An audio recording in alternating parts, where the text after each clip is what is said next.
Halo. Selamat bertemu kembali guys. Hai guys. Apa khabar guys? Welcome guys. Jarang-jaranglah saya kelas form 4 petang-petang yang hening sebegini kan.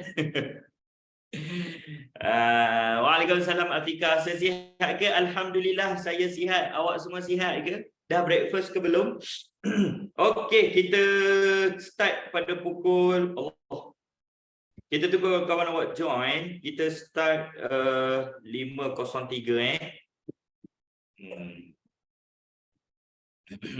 Comel rambut macam tu. Sudahlah saya. Ceritanya minggu lepas lah saya suruh dia potong macam lain, dia potong macam lain. Ni dah panjang dah tau. Kalau tidak minggu lepas saya tinggal kulit kepala je kat sini. Dia memang guna kosong kot kalau tak salah saya. Sesingga ke? Apa kaitan Kenapa ditanya soalan sebegitu? Umpama selebriti pula. No comment. No comment ya. Saya nyanyi sikit. Alah, lagu apa tu? Sikit. Tak pernah dengar lagu tu. Tajuk lagu tu sikit. RM50. Okay. Lagi 2 minit ya. Still waiting for your friends to join. Saya nak makan boleh tak? Tak boleh. Takkanlah boleh. Secomel. Janganlah cakap benda-benda gitu. Nanti saya blushing. Bila saya blushing, saya tak boleh nak mengajar lah. So, saya form 5 boleh join ke? Boleh. Yana, sebab tajuk ni adalah chapter 13 form 5. So boleh join. Dialu-alukan. Ajak kawan-kawan awak semua, geng-geng semua. Daripada rumah petang-petang ni tidur lepas asar. Dia tidur lepas asar. Lepas tu pukul 7 dia bangun, dia siap nak pergi sekolah kan. Sebab dia ingat ke bangun subuh. So saya ambil bio, boleh ke join? Ya, baru je saya cakap tadi boleh. Masuk. Saya sekolah hari ni. Sekolah apa tu, Fiz? Orang duk cuti di sekolah saya nak tanya, ada tak pelajar 4 delta dengan 4 quartz dekat sini? Ada tak student saya dekat sini? Munculkan diri. Yang Bukit Jelutong. Yo, ada tak? Nukman ada. Hai Nukman. Yang lain-lain masuk tak Nukman? Zia ada. Okey. Nasib baik ada. Kamera saya tak jelas. Kamera saya jelas tak? Boleh nampak tak tulisan dekat depan? Can you see tulisan dekat depan? Jelas. Skrin telefon awak kot. Cuba ambil tisu lap dekat skrin tu. Ataupun internet awak maybe dia tengah ada gangguan sebab kawan-kawan lain dia orang nampak dengan jelas. So it's not from me. Dia bukan dari saya. Okay guys, dah pukul 5.03, maka jom kita mulakan. Assalamualaikum warahmatullahi wabarakatuh. Salam sejahtera and hello Form 4 Science and some of you student Form 4 Bio, some of you student Form 5 Bio, and I think ada juga Form 5 Science yang dia create dummy account berpura-pura sebagai Form 4 sebab dia nak masuk kelas free Form 4. Tak apa, semuanya saya welcome. Welcome to our seminar ilmu free. Saya nak tanya guys, yang ni sesi terakhir ke ataupun bukan? Is this the last session untuk Form 4 Science or not? Bukan. Lepas ni awak ada lagi Form 4 Science punya session lah. Tapi as for me, untuk saya cuti sekolah ni, this is the last ilmu free. Lepas salah. Esok saya ada lagi. Lupa. Esok ada lagi satu dengan Form 3. I mean untuk Form 4 Science ini last lah. Ini last Okey, kawan awak ada tanya hari ni nak cover apa sir? Amboi tak sabar-sabar ya. Hari ini kita nak buat revision 5.4 iaitu kejuruteraan genetik. Sebab ialah waktu tengah-tengah hari petang macam ni kan, kena pilih sikit topik yang interesting, kalau tidak takut dia tertidur kan. Okay, so tajuk kejuruteraan genetik for me antara topik yang I would say interesting sebenarnya. Dia adalah satu bidang yang kita kata baru tau, tak banyak lagi sebenarnya yang saintis explore actually. Okay, alright. So kita akan tengok ya, sebab kita namakan dia sebagai gen or genes, so kita akan define apakah maksud gene tersebut dan juga contoh-contoh genes. Kita akan tengoklah. Lepas tu kita akan define maksud kejuruteraan genetik, genetic engineering itself, and then kita akan discuss satu example yang very important awak kena tahu untuk silibus Form 4 Science, iaitu tentang penghasilan insulin. Kita akan tengoklah insulin tu benda apa, siapa perlukan insulin, dulu punya insulin kita ekstrak dari apa, what is the problem dengan insulin yang dulu punya. Sekarang ni insulin tu kita produce melalui teknologi kejuruteraan genetik. Okay? Jika ada masa, kalau ada masa, kita akan debate.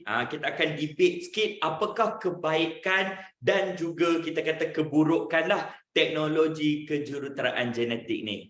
Okey, jadi tanpa melengahkan masa, boleh ke kita mulakan sekarang? Shall we start now? Boleh ke semua orang? Boleh Jom. Okey, jadi kan dekat sini jom kita tengok perubahan genetik. Kenapa saya sebut perubahan genetik? What does it mean by genetic change? Saya bagi contoh dekat awak. Awak dah belajarkan genes ataupun gen ni, dialah yang memberi kita ciri-ciri fizikal. Boleh tak awak bagi tahu dekat saya contoh ciri fizikal yang dikawal oleh genes? Example of physical characteristic that is controlled by genes. Okay, warna mata, ada orang hitam, ada orang brown, ada orang biru, hijau. Rambut, what is it about rambut? Pattern rambut ke style rambut ke? Warna rambut, jenis rambut, okay, kehadiran lesung batu, lagi rupa paras tak boleh. Kalau dalam exam dia tanya contoh jin, awak kata rupa paras tak boleh. Rupa paras tu dia terlalu umum. It's too general. What is it about rupa paras kita? Warna kulit, ketinggian, bentuk cuping telinga. Okay, good. So awak dah aware dah. Genes ni dia membawa ciri fizikal. Guys, tell me, mana kita dapat genes? Where do we got our gene? Gene ni masuk dalam badan kita bila dia masuk hutan waktu maghrib. Tak adalah, bukan gene tu. Ini gene genetik. Genes ni kita dapat daripada kita punya mak ayah, daripada ibu ayah kita lah. Okey, so contoh dekat sini cuba tengok. Yang ni adalah wild banana ataupun pisang liar. Dulu punya pisang, dia punya ciri fizikal dia macam ni tau. Rasanya tawar, banyak biji, isi dia tak banyak, tak boleh makan pun. Tapi lama kelamaan, gen ni telah pun diubah.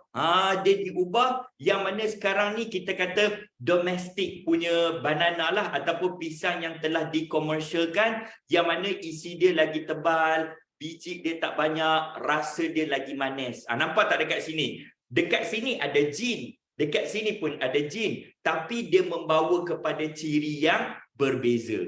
Manusia ke ubah benda ni? Manusia dia tak ubah secara moden, tapi dia ubah secara kacukkan. Macam mana dia ubah tu?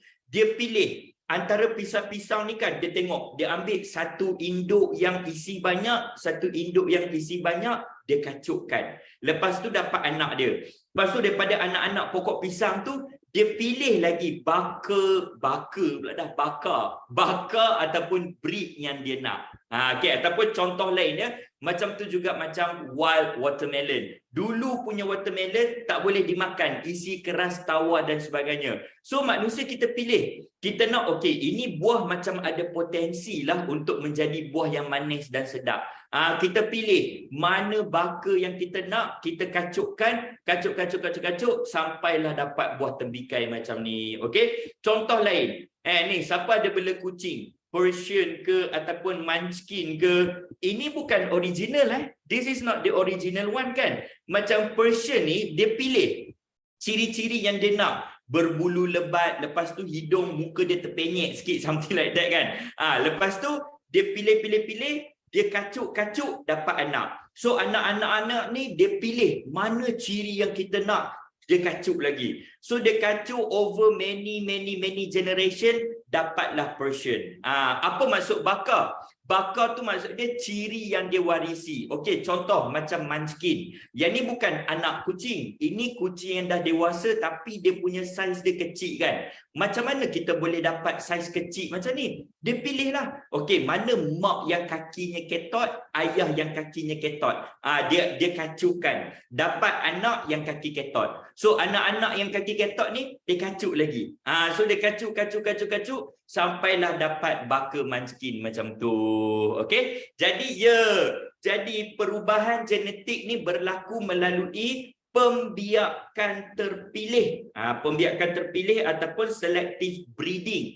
Maksud pembiakan terpilih, kita pilih mana baka yang kita nak. We choose the breed that we want. So itu maksud pembiakan terpilih. Okey, kesian dia kena body shaming. Saya kata ketot. Ketot tu ialah adjektif. Bila saya kata seseorang itu rendah atau pendek, itu adjektif. Terpulang kepada awak untuk mentafsirkan itu body shaming ke tidak. Okay, alright. Anyways, jadi dekat sini kita boleh jom kita buat revision ya. Apakah maksud gen? So gen dekat sini adalah gen tu dia membawa maklumat perwarisan, carries inheritance information.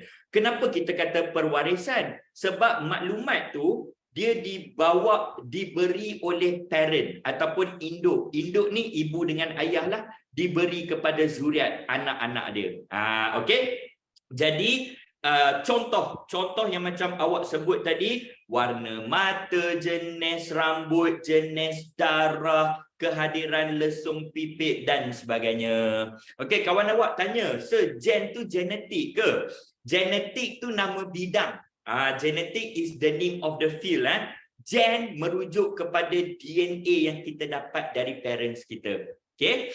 Lidah boleh? Kebolehan menggulung lidah, ability to roll the tongue pun boleh juga sebenarnya. Okay guys, so setakat ini boleh follow ke definition gen dan juga maksud pembiakan terpilih selective breeding?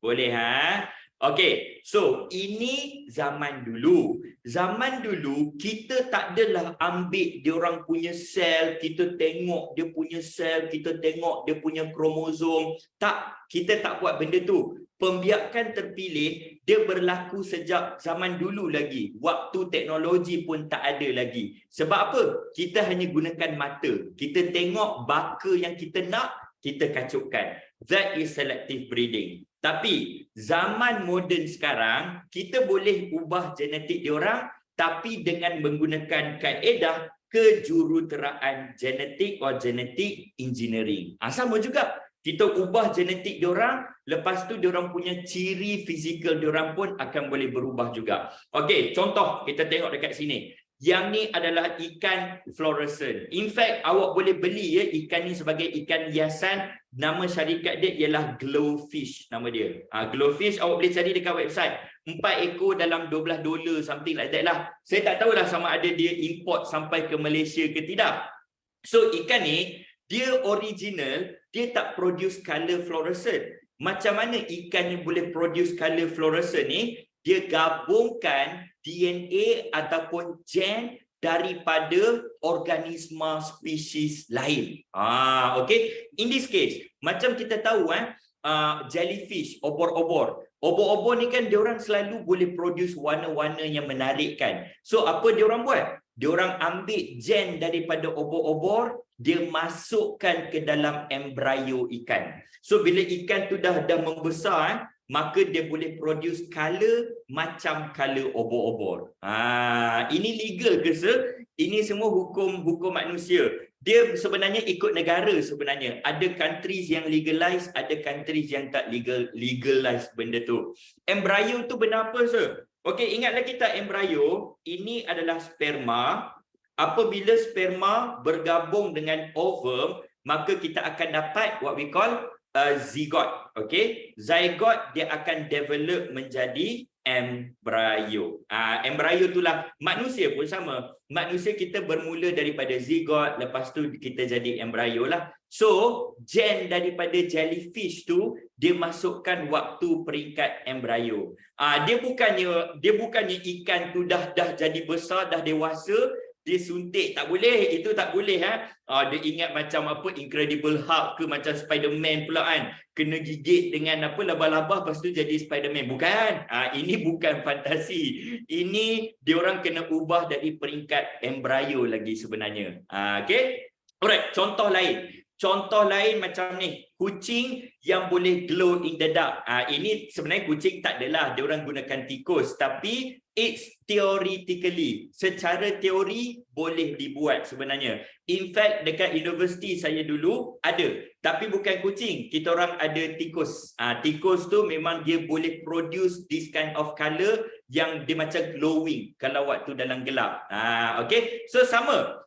Ada gambar tak ada, sebab time tu diorang simpan dekat dalam lab, because benda-benda macam ni dia tak boleh tayang dekat public tau, waktu dalam peringkat penyelidikan. Selalunya diorang akan umumkan dekat public bila dia dah dapat results, something like that lah. Okay, so yang ni sama juga, dia ambil gen daripada obor-obor, daripada jellyfish, dan dia boleh transferkan ke dalam tikus tersebut.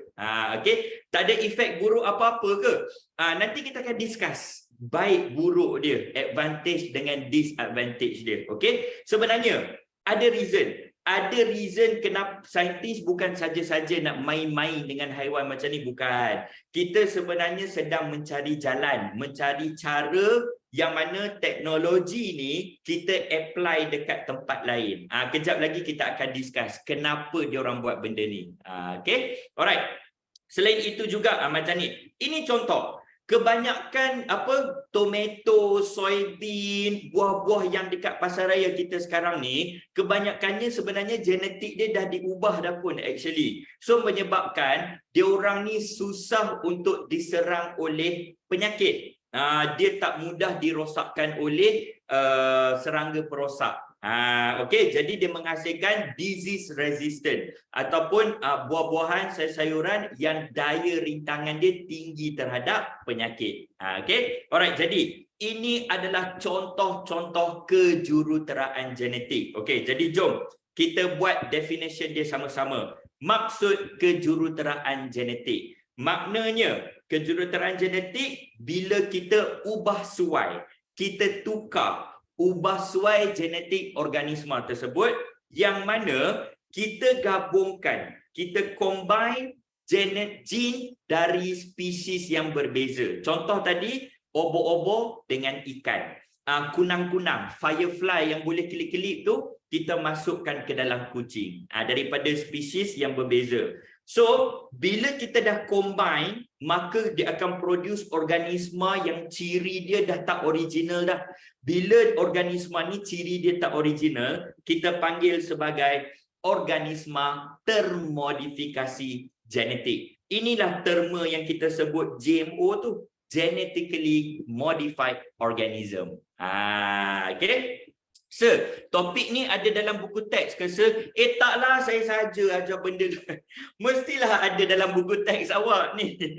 Bab 5.4. Bab 5.4. Cuma contoh-contoh ni saya sebut contoh di luar buku teks supaya nak tunjuk dekat awak benda ni sebenarnya wujud. Tapi all these things semua ni ada dalam buku teks, perlu tahu. Okay? Sir, kalau tulis GMO dalam exam boleh ke? Jangan gunakan short form. Kalau awak nak ulang balik, boleh. Awak tulis dulu. Organisma termodifikasi genetik in bracket GMO. Lepas tu baru awak ulang. Ni form 4 ke sir? Ya, ini form 4 punya syllabus.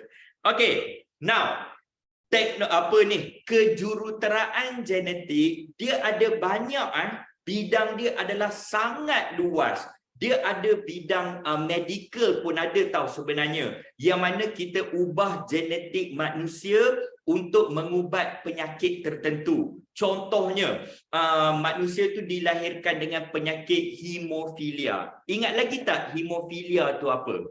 Do you remember what does it mean by hemofilia?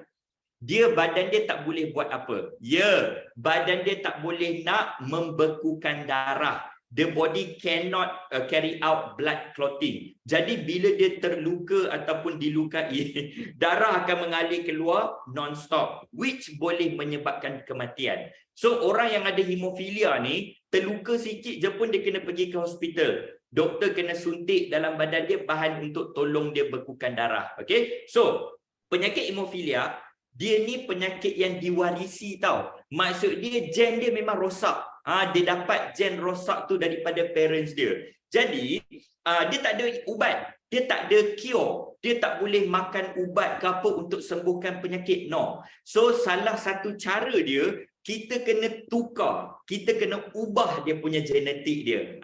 Okay? Tapi semua ni masih lagi dalam peringkat penyelidikan. So there is a light at the end of tunnel lah. Kita kata ada harapan untuk kita sembuhkan penyakit ini, but it is still under research. Okay? Jadi apa saya nak cakap dekat sini, bawah bidang kejuruteraan genetik ada banyak. But apa yang kita nak discuss dalam silibus kita, salah satu cabang dalam genetic engineering ialah kita panggil sebagai teknologi DNA recombinant. Okay? DNA recombinant ataupun DNA, alamak, salah eja, DNA recombinant technology.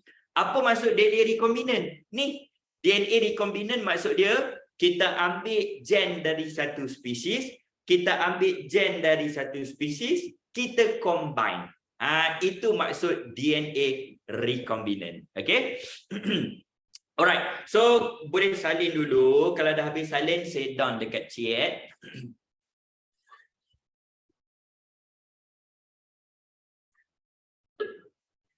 Down deh. So nak tengok balik yang atas tadi, boleh. Okay, boleh screenshot. 5, 4, 3, 2, 1. Ya, saya akan upload after the class. Whatever yang kita dah letak jawapan dekat sini, kita akan re-upload after the class. Okay? So yang atas tu ni, inilah yang paling atas. Atas mana lagi? Muka saya. Boleh screenshot. 5, 4, 3, 2. So cancer tu boleh dapat daripada gen ke? Yes, cancer boleh dapat daripada genetik yang telah rosak, yang diwarisi oleh parents dia. Contoh, awak pernah dengar tak BRCA gene? BRCA. Kita sebut BRCA gen. Awak cuba sebut pula. Awak cuba cari maklumat tentang BRCA gen. Dia bukan thalassemia. BRCA gen ni ialah breast cancer gene. Dia gene yang bila dia warisi gen tu daripada mak dia, ini perempuan lah, lelaki tak ada BRCA gene ni. Kalau perempuan tu dia warisi gen ni daripada mak dia, dia akan ada risiko tinggi untuk develop breast cancer.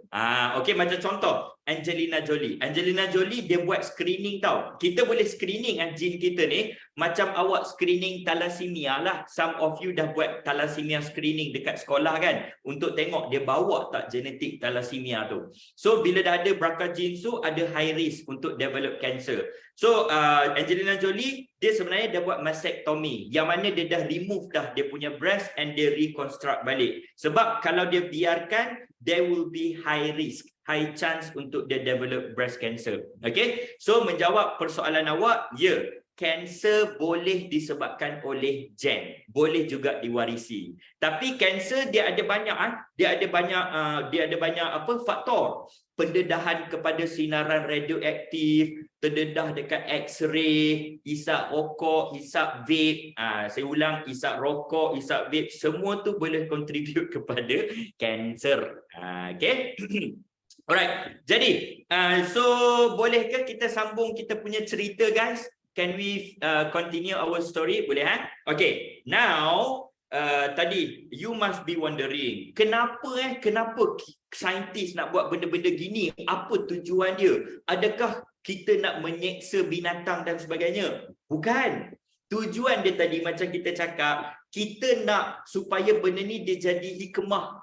Kita boleh apply teknologi ni untuk membantu manusia juga sebenarnya, untuk memudahkan hidup kita, untuk menyembuhkan penyakit yang tak ada penawar. Okey, so salah satu aplikasi yang sekarang ni kita boleh nampak dengan jelas ialah penghasilan insulin. Okey, jom kita tengok dulu cerita tentang insulin ni. Insulin ialah satu hormon. Siapa ingat lagi apa nama organ dalam badan kita yang produce insulin? Ya, insulin dihasilkan oleh organ pankreas. Okey, pankreas. Anyone can tell me apakah fungsi insulin? What is the function of insulin? Waktu bila pankreas akan produce insulin dalam badan kita? Waktu bila?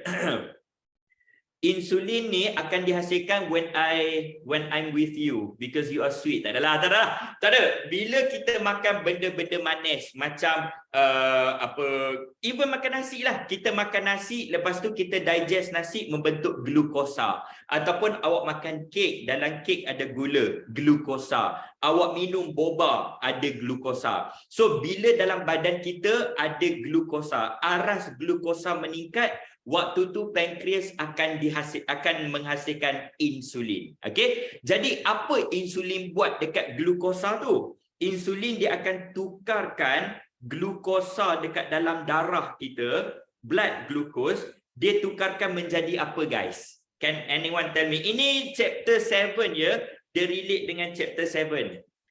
Bukan tenaga, no, glycogen. Yes.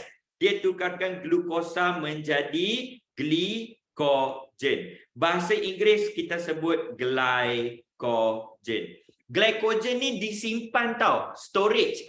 Kita simpan glycogen dekat dua tempat. Mana dua tempat kita simpan glycogen? Satu, pertukaran ni berlaku dekat dalam hati kita, liver. Kita simpan dia dekat dalam hati, dekat dalam liver. Dan lagi satu, kita simpan dekat dalam otot. Very good. Kita simpan dalam otot, which is muscle. Jadi kan, contohnya, waktu kita berpuasa. Waktu puasa kan kita tak makan kan. Dari subuh, pukul 6 kita dah stop makan. So, lepas subuh, yes, dalam badan kita ada banyak glukosa. So, kita gunalah glukosa tu sampai pukul 12 tengah hari, 1 petang macam tu. So, after that, badan kita punya glukosa dah habis dah. Bila glukosa dah habis, waktu tu kita ambil balik glycogen ni, kita convert dia jadi glukos balik. Okey. Kenapa badan kita perlukan glukosa? Untuk menghasilkan apa guys? Glukosa untuk menghasilkan tenaga. Okey, glucose is to produce energy. So kalau terlebih glukosa apa jadi? Inilah ceritanya. Okey, jom kita jawab soalan kawan awak. Dia tanya, apa berlaku kalau kita biarkan je glukosa dekat dalam darah? Okey, katalah dari muda, dari kecil awak tak kontrol pengambilan gula, makan benda manis, makan kek, dessert pula dah, dessert dan sebagainya kan, non-stop. Waktu tu pankreas awak dia akan letih. Pankreas kita pun dia boleh give up. Apa ni? All the time makan benda-benda manis, dia pun dah fed up dah. So pankreas dia akan stop produce insulin. Dia letak jawatan lah, dia tak menjalankan tugas hakiki dia dah. So bila pankreas kita dah give up, dia dah tak produce insulin, maka aras glukosa dalam badan dia akan jadi very high. Yang ni kita panggil sebagai kencing manis. Kencing manis ialah terma biasa. Dalam sains kita sebut diabetes mellitus. Okey?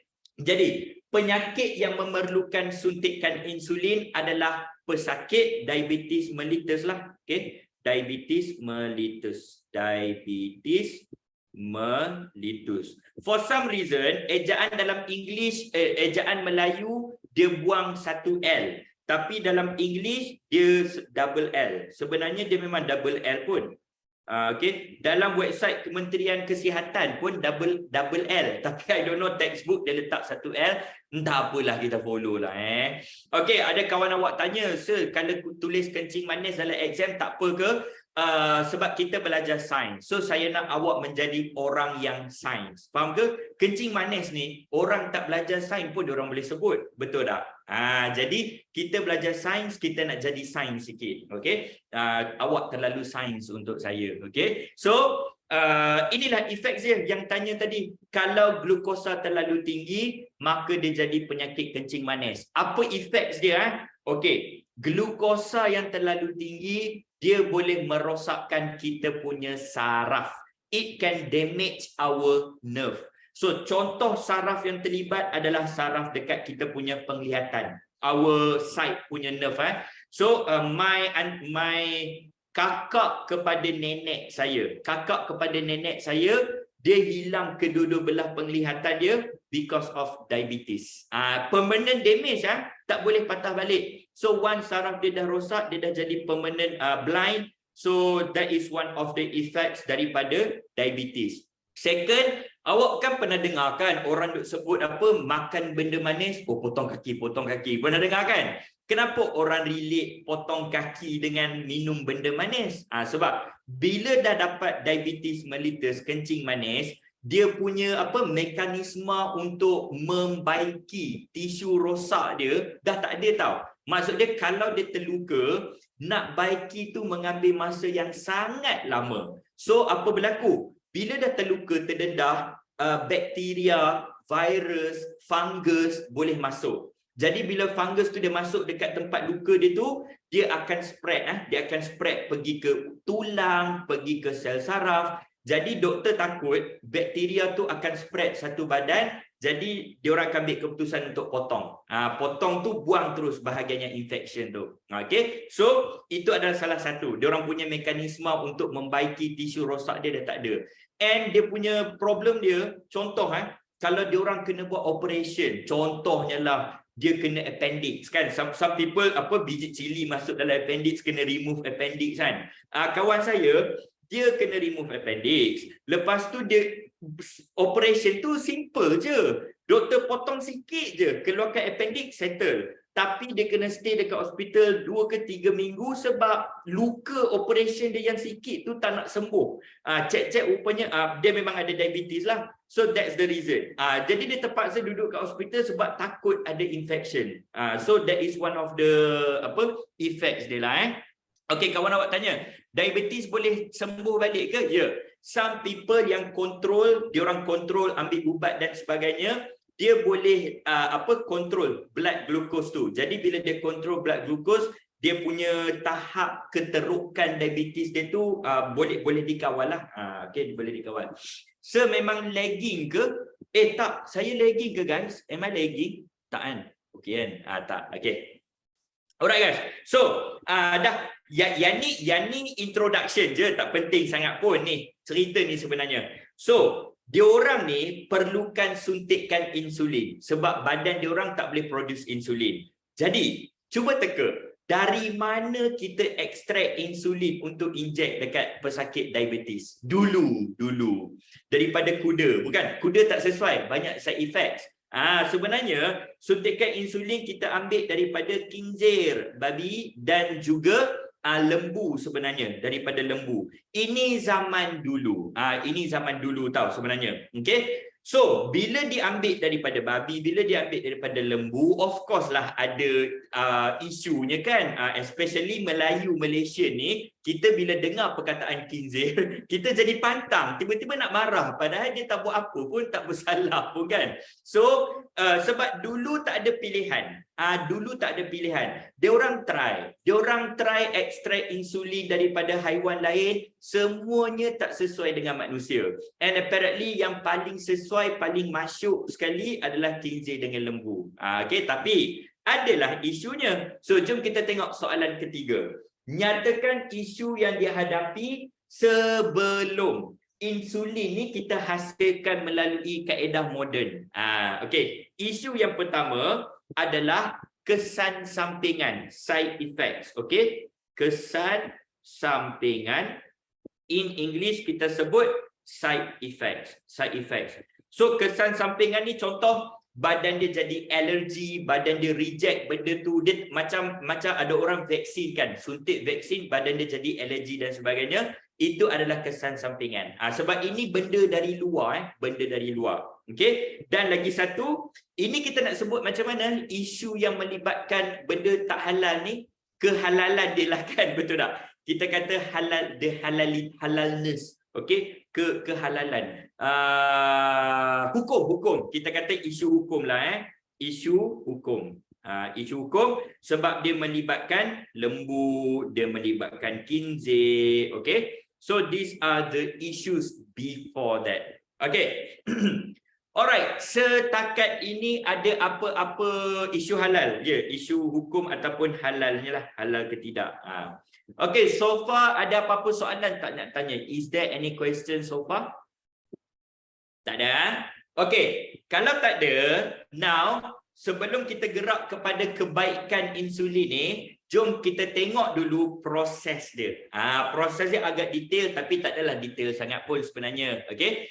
So kalau penyakit tekanan darah tinggi ikut genetik juga ke? Dia tekanan darah tinggi, diabetes, dia ada dua faktor tau. Satu ialah faktor persekitaran, satu ialah faktor genetik. Okay? So maknanya tak semestinya dia lahir-lahir tu dia terus dapat darah tinggi. No. Tapi dia mungkin berisiko tinggi. Berisiko tinggi untuk mendapat darah tinggi compared to orang lain. Itu kita kata faktor genetik.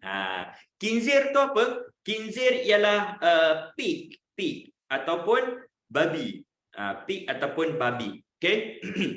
Tekanan darah tak berkaitan sangat. So kalau diabetes insipidus dia bukan sebab insulin awak. Diabetes insipidus, can anyone tell me? Diabetes insipidus, dia disebabkan oleh masalah hormon apa? Diabetes insipidus. Anyone? Ya, diabetes insipidus, saya eja. Diabetes insipidus, dia adalah disebabkan oleh kekurangan ADH. Hormon ADH yang rendah. Okey?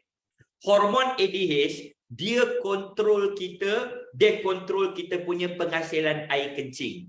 Okey. Jadi orang yang dalam badan dia hormon ADH very low, dia tak dapat kontrol tau penghasilan air kencing dia. All the time dia punya pundi kencing dia penuh. Jadi dia orang kena pergi toilet dengan sangat kerap. And ada yang efek teruk ni, dia orang kena pakai pampers untuk tidur waktu malam because benda tu macam mengalir just like that. Jadi dia minum, dia kencing. Bila dia kencing, dia dahaga, dia minum. Bila minum, dia kencing. So benda tu berulang begitu. Okay? So that is diabetes insipidus. Kencing manis, diabetes mellitus. Itu diabetes mellitus. Okay? Alright. Apa beza diabetes tahap 1 type 1? Banyak cerita. Okay, last. Kawan awak tanya, apa beza diabetes type 1 dengan type 2? Okay, type 1, type 2 dululah. Type 2 yang common yang ni yang melibatkan dia punya gaya hidup. Waktu dia lahir, pankreas dia normal. Tapi sebab dia tak jaga gaya lifestyle dia, banyak makan benda manis, tak exercise dan sebagainya, lama-lama badan dia dah tak dapat produce insulin. Jadi dia develop penyakit tersebut, itu kita kata type 2.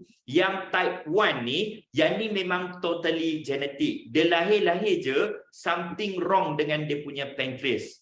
So pancreas dia tak boleh produce insulin. So yang type 1 ni, dia orang dari kecil lagi dah kena ambil suntikan insulin. My second cousin, dia ada diabetes type 1. Dari darjah berapa dah, dia dah kecil lagi, tak sekolah lagi, dia dah mula kena ambil injection insulin tu sebenarnya. Okay? Alright, dah cukup. Boleh ke kita gerak kepada proses dia dulu? Let's go to the process, guys. Boleh ke? Okay, now sekarang ni, ini adalah proses untuk menghasilkan insulin dengan teknologi moden. Kita dah tak guna khinzir, dah tak guna lembu. Sekarang kita produce dalam kilang je. Okay, so dekat sini sebab insulin kita hasilkan daripada pankreas. Jadikan kita nak ambil gen gen untuk produce insulin tu daripada kita punya pankreas. So ini adalah kita punya sel pankreas kita. So ini ialah sel pankreas. In English kita kata pancreatic cell. Pancreatic cell. Dah tebal sangatlah. Jap. Semula. Sel pankreas. Sel pankreas. In English pancreatic cell. Pancreatic cell. Okay. So, mula-mula kita ekstrak kita punya sel pankreas. Ini kan nukleus kan? Dekat dalam nukleus ada kita punya DNA kan? So, dalam DNA kita ada beribu-ribu genes tau. Ada gene untuk warna mata, gene untuk warna rambut, gene segala bagai semua. Kita tak nak gene-gene tu, tak terlibat. Kita hanya nak ekstrak gene untuk insulin sahaja. Jadi adalah kaedah dia, yang ni kita tak perlu tahu detail. So, saintis akan ambil gene untuk insulin tu sahaja. Okay? Jadi, ini adalah gene for insulin production. Gene untuk penghasilan insulin. Okay, settle. Bahagian manusia, daripada manusia kita dah selesai. Now, kan ini teknologi DNA recombinant. Kita nak combine daripada dua spesies yang berbeza. So, kita ada spesies manusia, lagi satu organisma kita gunakan bakteria. Ini adalah sel bakteria. So, ini ialah sel bakteria. Okey, bakteria kan ada banyak jenis, ada nama-nama dia. Bakteria tuberculosis lah, bakteria pneumonia lah, streptococcus lah bagai. Jadi bakteria ni nama dia ialah E. coli. Okey, kita sebut bakteria E. coli. E. coli. Alright, kalau dalam jawapan tak tulis pun tak apa. Yang ni saya saja sebut sebab kadang-kadang dia mention dalam soalan, awak tak adalah terkejut apa benda tu E. coli. That is the name of the bacteria. Okey, bakteria ni kalau awak tengok, yang ni bakteria punya DNA tau. Ini diorang punya DNA. Okey, selain diorang punya DNA, diorang ada satu struktur yang very special. Struktur tu dia berbentuk gegelung macam ni. Ini adalah dia punya DNA juga sebenarnya. Masuk form 5 nanti, awak akan belajar bakteria ni, diorang boleh menjalankan kita kata pembiakan seks ataupun sexual reproduction. Bila kita sebut pembiakan seks, maksud dia melibatkan dua jantina. Kalau kata contoh kucing, kucing yang kucing jantan dia bagi sperma, kucing betina dia bagi ovum. Tapi macam bakteria, diorang tak ada sperma dengan ovum. Jadi bagaimana kita kata itu adalah pembiakan seks? Contoh ini adalah bakteria lagi satu. Okey? So, apa yang membuktikan kasih sayang diorang adalah diorang akan bertukar-tukar diorang punya plasmid. Okey, plasmid dari bakteria ni dia akan transfer, plasmid dari bakteria ni dia akan transfer. Jadi bila dia melibatkan dua bakteria, maka kita kata pembiakan seks ataupun sexual reproduction telah pun berlaku. So yang ni awak akan belajar dalam form 5 nanti sebenarnya. Okay, alright. Now, apa yang saya nak introduce, benda yang bulat yang diorang boleh transfer ni, yang ni kita panggil sebagai plasmid nama dia. Plasmid. Okay. Alright, ejaan Melayu dengan English sama.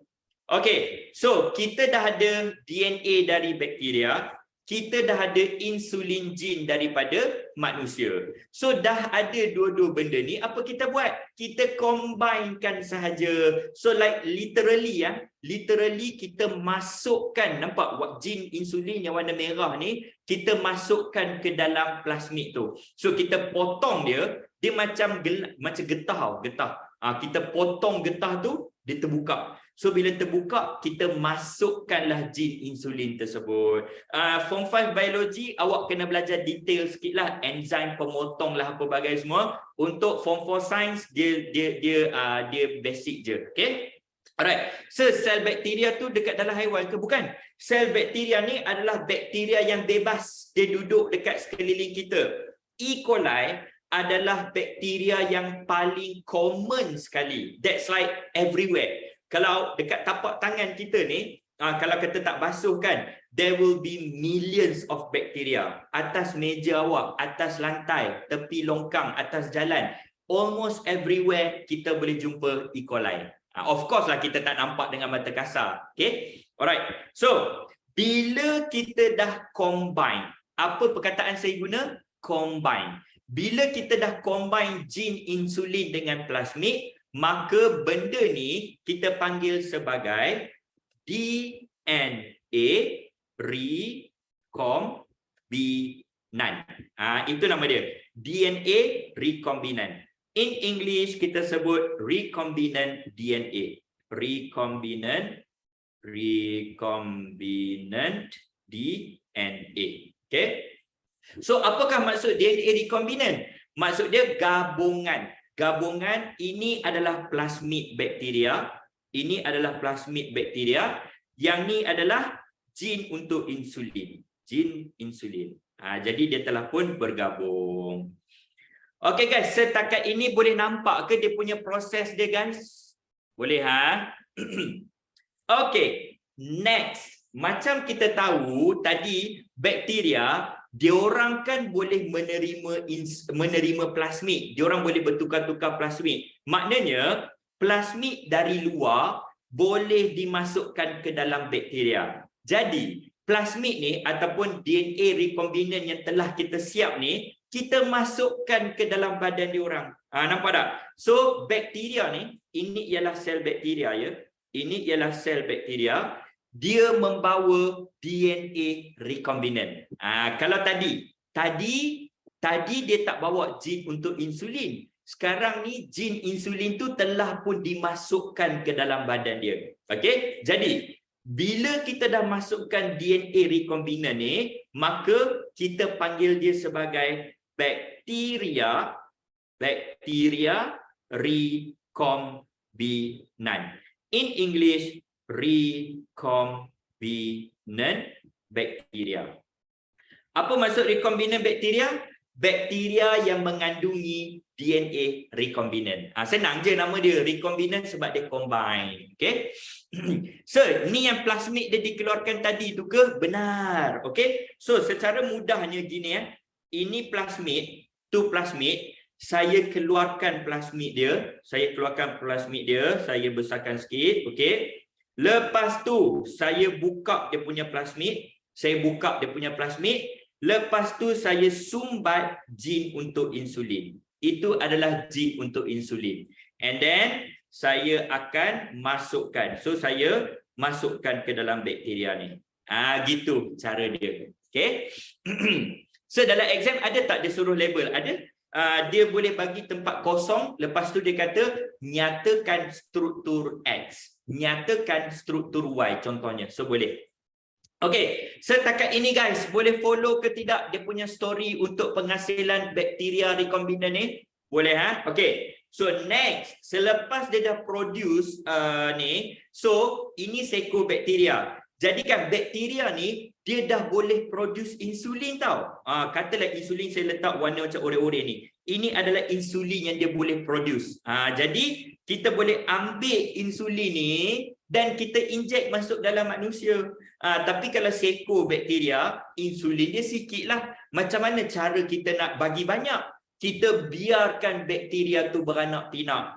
Biar dia jadi banyak-banyak. Jadi yang ni kita biarkan pertumbuhan berlaku. Pertumbuhan berlaku. In English kita kata growth lah. Growth. Jadi bila pertumbuhan tu berlaku, bakteria beranak pinak, maka dia akan produce a lot of insulin. Banyaklah insulin yang ada kat sini. Okay? So, apa berlaku lepas tu? Kita cedok insulin tu keluar. Bila kita cedok insulin tu keluar, kita tercedok sekali dengan sel-sel bakteria kan? Kita tak nak sel bakteria.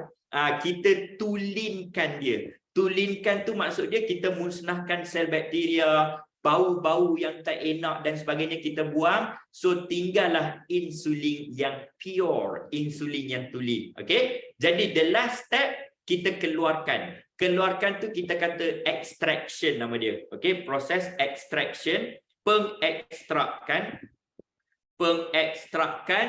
dan penulinan. Penulinan. Okay? In English, extraction, and purification. Jadi dekat dalam ni kita punya insulin tulin. Okey. Cikgu, kelas ni bukan kelas sains biasa. Saya tak kenapa awak macam ragu-ragu dengan saya kan? Tadi tanya ini ada dalam silibus. Ya, ini dalam pom-pom sains awak. Jap. Tak percaya je. Tak apa, saya buka buku teks. Dia macam tak pernah nampak Dia tak pernah nampak benda ni Dia tak pernah nampak. Aduh. Ya, dia memang macam bio. Buku teks muka surat. Jap, saya boleh tengok buku teks. Sampai hati dia ragu-ragu dengan saya. Jap. Can anyone tell me muka surat 100 ya? Muka surat 100. Mana? Muka surat 100. Ni ha. Itu dekat dalam buku teks page 100. Okay, muka surat 100. So boleh tengok balik ya. Okay. Oh, by the way, saya lupa nak bagi tahu dalam buku teks awak dia ada sebut fermentation tank ataupun bahasa Melayu kita sebut tangki penapaian. Tolong tambah dekat sini, pertumbuhan growth ni dia berlaku dekat dalam tangki penapaian. Dalam tangki penapaian. Penapaian tu apa? Penapaian tu proses untuk bakteria tu growing. Kita tutup tangki tu, kita biar bakteria tu beranak pinak. Okay. So ini kita kata fermentation tank. Fermentation tank. Okay. Alright. So nanti nak conteng-conteng ni, saya boleh bagi. So dalam SPM masuk ke bab ni, masuklah awak. Of course masuk, everything dalam buku teks boleh ditanya dekat dalam SPM. Pernah keluar tak dalam soalan SPM? Tak pernah lagi sebab ini silibus baru, KSSM. Macam awak tahu, KSSM baru first batch Februari 2022 hari tu, batch pertama ambil SPM. Jadi benda ni memang berpotensi untuk keluar because this is a new syllabus. Okay, so memang dia boleh tanya sebenarnya. KBSM tak ada. Okay, apa lagi soalan? Bakteria tu jadi apa sir? Tak adalah. So bakteria tu they keep growing and growing. Ini berlaku dalam kilang lah. So insulin tu kita sentiasa dihasilkan. So we get unlimited amount of insulin. Oh, by the way, awak jangan salah anggap orang setiap pesakit diabetik kita kena ambil dia punya sel pankreas dia, bukan. Yang ni awal-awal je dulu. Once kita dah dapat sampel insulin tu, kita dah tak perlu ambil daripada manusia lain dah. Benda ni dah memang ada dah. So kilang penghasilan insulin tu dia dah ada dah benda ni. So benda ni sentiasa berjalan all the time. Okay. Alright. So last kali bakteria tu kita filter out ke? Betul. Bila kita ambil, kita extract insulin, of course akan ada sel-sel bakteria dekat dalam tu kan.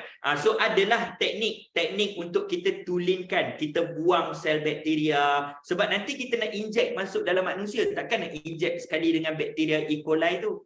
So adalah teknik dia untuk kita filter, kita bersihkan dia dan sebagainya. Okay.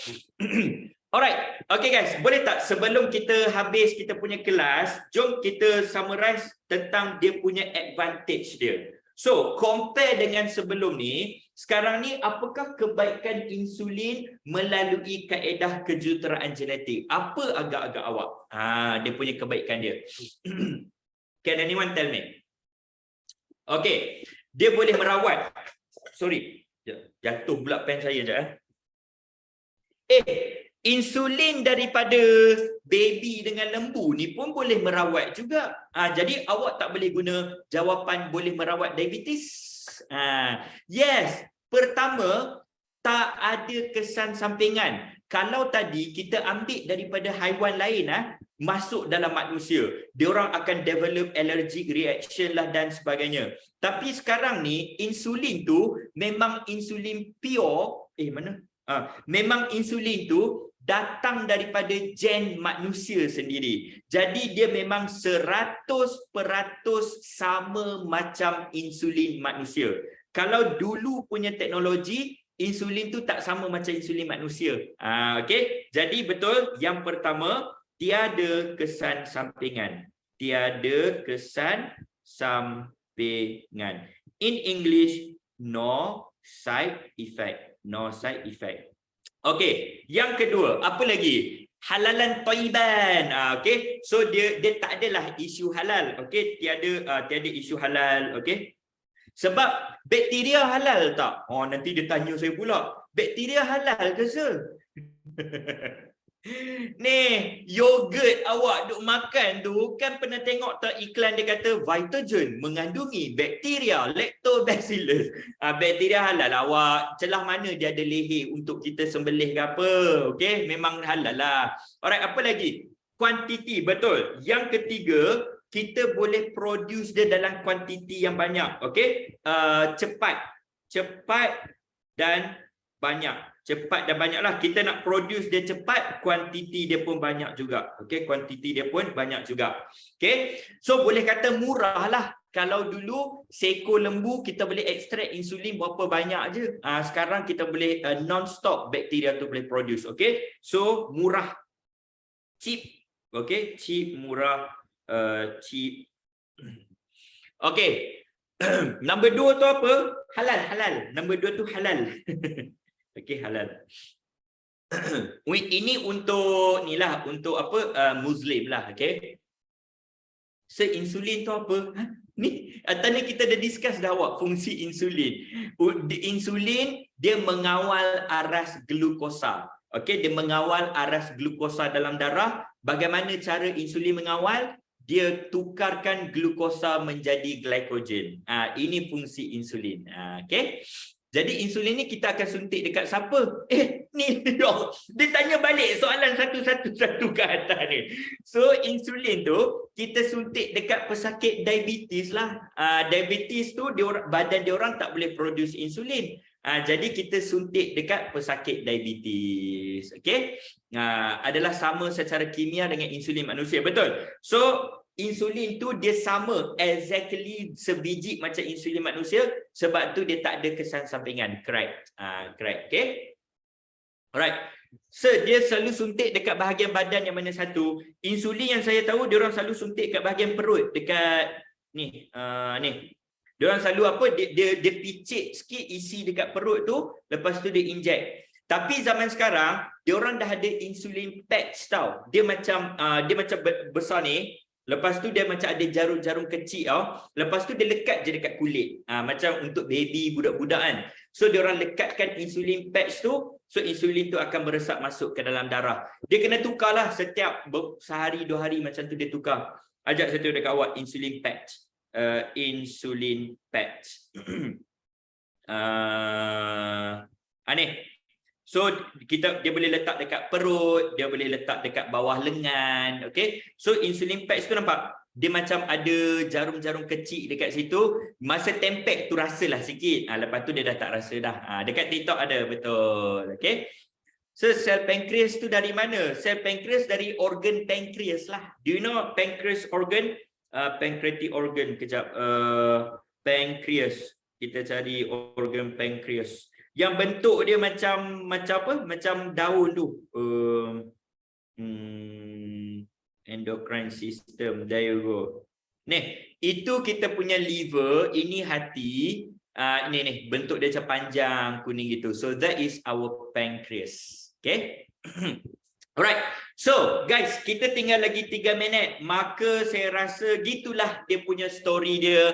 Saya summarizekan balik tentang penghasilan insulin ni. So insulin dia diperlukan untuk proses glukosa. So orang yang badan dia dah tak boleh produce insulin, kita kata dia orang ni pesakit kencing manis. Jadi dia orang kena suntik insulin dari luar. Problem dulu, insulin dari luar kita ekstrak daripada khinzir dengan lembu. So adalah banyak isunya. Dia ada kesan sampingan, dia tak halal dan sebagainya. Jadi kita gunakan kaedah teknologi kejuruteraan genetik yang mana kita ekstrak gen insulin daripada pankreas manusia dan kita ekstrak plasmid daripada bakteria. Lepas tu kita gabungkan, combine. Lepas kita combine, maka kita panggil benda ni sebagai DNA recombinant. So kita masukkan balik ke dalam bakteria tu. So bakteria ni sekarang kita dah ubahlah genetik dia. Maka dia ada gen untuk insulin, so dia dah berupaya untuk produce insulin. Okay, so kita biarkan dia orang grow, dia orang beranak pinak, dia orang grow, at the same time dia orang akan produce insulin tersebut. Dah ada banyak insulin, kita extract, kita keluarkan insulin tersebut dan kita bersihkan dia sebab ada sel bakteria semua tu kan. So kita tulinkan dia, maka insulin telah pun siap. Okay, alright guys. Jadi kita tak sempat discuss apa ni kebaikan dan juga keburukan. Saya bagi je lah nota ni dekat awak, saya masukkan sekali ni. Kebaikan kejuruteraan genetik dan juga genetik GMO ni dengan dia punya keburukan dia. Ini sebenarnya ada dalam buku teks actually. You boleh tengok dekat buku teks juga apa kebaikan dia dan juga dia punya isu-isu dia lah. Okay, so yang ni awak baca pun insya-Allah awak boleh faham lah sebenarnya. Okay. Jadi guys, maka dengan itu tamatlah ilmu free dengan saya. Saya dah tak ada dah session dengan form 4 after this. Saya tinggal satu je, form 3 tomorrow. Okay, so saya akan uploadkan all this conteng-contengan dekat apps juga. You boleh check dekat bahagian video playback. Okay, alright. So itu saja for today guys. Thank you so much guys. Kepada mungkin kita dah tak jumpa after this, yang balik ke asrama dan sebagainya. I wish you guys all the best for your exam. Buka sekolah nanti. To my students, kita akan jumpa Januari nanti untuk kelas-kelas yang normal dekat MC Plus. Okay, alright, so itu sahaja. Bye bye, assalamualaikum. Thank you so much guys. Thank you, bye bye. Thank you.